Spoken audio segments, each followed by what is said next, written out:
Hey everybody, this is a quick video in case you have a pure Evoke H3 digital radio and you need to do a hard reset to the factory default settings on it. Now there's kind of two reasons you're going to want to do this. The first one is troubleshooting. If you're having any issues with this radio not connecting to Bluetooth or not pairing with your device, or if it's not connecting to wireless, if it's not working in any kind of way, if it's not responding, a hard reset can fix a lot of these issues.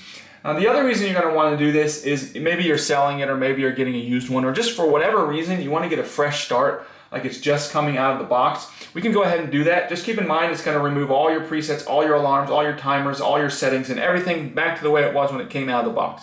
But if we want to do that, it's quite easy to do. We're just going to come up here, we're going to hit this menu button, and then once the menu button comes up, we're going to use our these arrows to navigate and this select button to choose. When we're down here, we're going to go over and select the settings, hit select on the settings menu.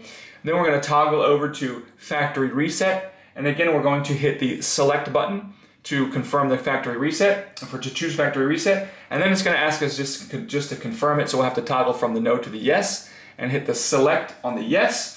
And then it will restore all the factory settings. It will turn off, it will turn back on. And when it's back on, it will be like the way it was when it came out of the box.